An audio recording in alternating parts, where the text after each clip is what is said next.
Hello, my sweet friends. How are you? Welcome back to my channel. My name is Kelly. Hope you're all doing well. I'm filming this on Eclipse Day. I hope you guys were able to put on your special glasses and see it. We had so much fun here in Oklahoma. We got to 95-ish%, I think, from what I heard. So of totality.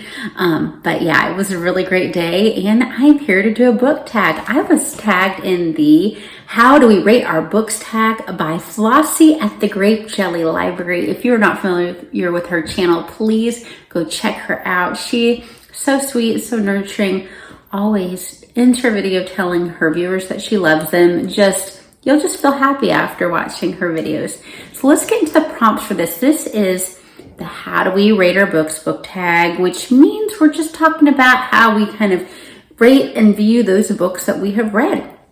So the first prompt is, how often do you DNF and what makes you DNF? Okay, there's three things that usually make me DNF. 1, smut. 2, just excessive language that doesn't make sense or is just getting to be too much for me. Or 3, boredom. And occasionally, and I usually don't get into these because I know beforehand, if it's just too violent or gory, I will also not be able to handle that and will DNF. This next prompt, do you rate your books 1 star ever? Well, I usually do not give books a star rating, but a book that if let's say that I had to do a review on Goodreads because I got an ARC or something, and that's the only time I usually do star ratings on Goodreads or Amazon because I reviewed a book. I would be honest, if it was just absolutely terrible and give that 1 star, I would not share that on social media or anything like that. I would just be doing my job as someone that was agreed to read a book and give an honest opinion, but it's just something that doesn't really happen very often for me. Because I try to read books that I think that I will like, of course, but it does happen. What is a 2-star book to you? So a 2-star book is one that I definitely finished, and it's not one that I will ever pick up again, but it's something that I felt enough value in to get to the end of, but I did not enjoy very much. And then, is a 3-star book a good book for you? It usually is. It means I enjoyed it if I gave it 3 stars or found a value in it that might be meaningful to someone else, even if it wasn't meaningful to me. What does 4 stars mean to you? 4 stars means that I think that it's pretty excellent. It might be something that I revisit again. There may have been something about it that just bothered me a little bit to not give it 5 stars, but in general, 4 stars for me means that it was pretty good. All right. Do you ever do half-star ratings? I do in my head. I don't know if a lot of the places where you can review books will let you, but sometimes I think that's 4.5 stars or 3.5 stars. So while I may not actually do it online, in my head, I think that way sometimes. Do you rate books 5 stars often?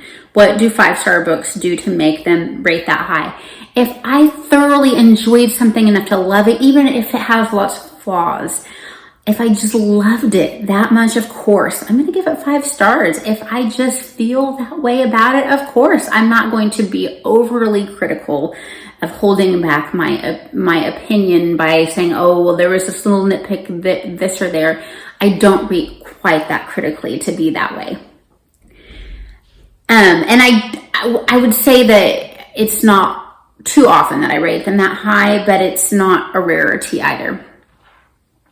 Has your rating of books changed over the years? I feel like I've been pretty consistent.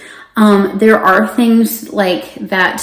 Let's say when I was younger, maybe I was reading like a fantasy romance, and now as an adult with kids, like the unhealthy or toxic things that may have happened in like the relationship that didn't bother me when I was like, in my 20s, now that I have children, it may bother me. So that in that way, it may affect the rating of the book. And where do you record your ratings of your books? And I think I pretty much answered this, but I only give star ratings if I am reviewing a book and have agreed to review that book and give it a rating. So I do read ARCs sometimes. I have read books that other people have asked me to read.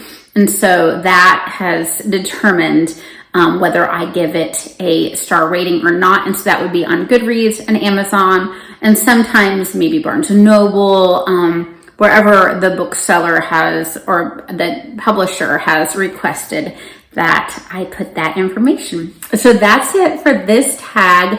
I don't know who has done this or not. So if you have not done it, consider yourself tagged. All right, read a lot. Bye-bye.